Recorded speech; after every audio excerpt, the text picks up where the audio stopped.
Welcome to this edition of Keeping You Up to Date. I'm really delighted to be joined by Patrick Ngounou, who is the founder and CEO of Student Mag. Patrick, welcome. Thank you. Thank you, Reshma. Yeah, it's really wonderful to connect with you. I know you're dialing in from Cameroon, and you're doing some really amazing work with youth in Africa, and which is aligned with our objective, working with the MasterCard Foundation to try and get 30 million young Africans into dignified, fulfilling jobs. Now, Patrick, please share with us how you came across the Africa Youth Employment Clock, and and what insights you actually picked up when you first engaged with the clock.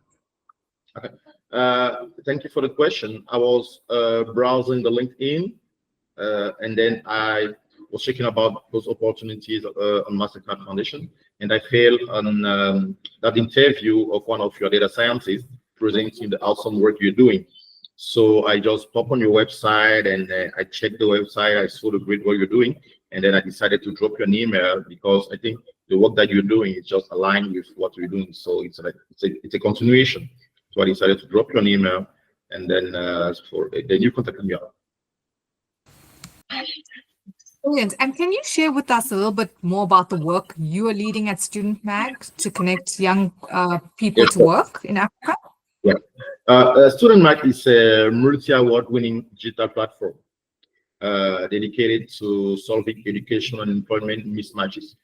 So our work covers multiple angles. We start from academic and career orientation, an AI-driven psychometric to help students make informed education choices.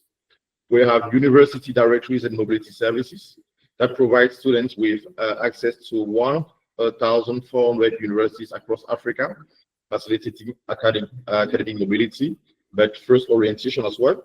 We are also building a platform, a talent bank job matching platform that with AI will power platform to connect students with internship and job opportunities that will help reducing unemployment. Finally, we're doing financial inclusion with student card pay.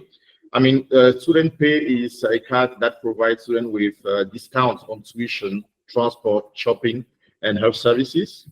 And at the end of the day, we also have a freelance marketplace. The freelance marketplace, because in Africa we don't have university student jobs.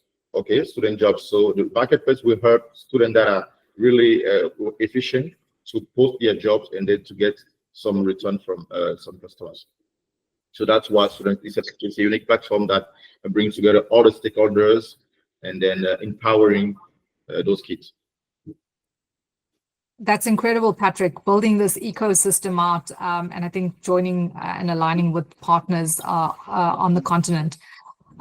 So Patrick, tell us what data would be quite relevant for the work you're doing from the Africa Youth Employment Clock, and how would that data benefit and align with what you're trying to achieve? Well, from the data we have, for 12 million graduates every year in Africa, in sub-Saharan Africa. 12 million youths graduate every year. Those youths, you have 80% that are unemployed, that keep unemployed because they are doing social sciences subjects. Meanwhile, the field requires STEM. So the data that we need is those key data first-hand data from companies. What jobs are they recruiting? Because in our job orientation job, we need to have the job that are recruiting to be, to do an orientation that is well done, to give the whole process from the knowledge, from the aptitude of the kid to the work that the kid can be available, that the kid can do on the field. So the data that we will need from the World Data Lab, it's of data that company which requires students to the data that is first data of company that recruits on the field of Africa. I don't know if I made myself clear. Yeah, and I guess it's also the sectoral data. You wanting to understand which sectors are going to be the ones that are growing, not only now but also in the future, and where the opportunities could exist. So our data is also broken down at a sector level, which will give you a bit more of the insights as to which sectors have opportunities as well. So yes. And lastly, Patrick, just tell us what your vision is as part of the work that you're leading now. And yeah, where do you see yourself and Student Mag in the next 5 years? Well, our vision is to be the first digital education and employment ecosystem in Africa. And within the next 5 years, we want to cover more than 5 countries, because now we are in 5 countries only. So we want to cover 15 countries within the next 5 years. And then by 2030, we need to be in the 30 countries in Africa, covering those countries and enabling those countries to be in touch with that ecosystem that we have and empower them.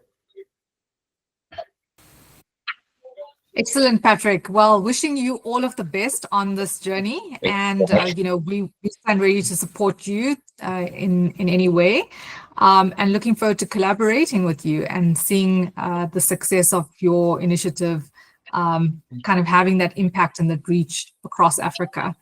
Thank you so much for your time, and it was wonderful speaking with you.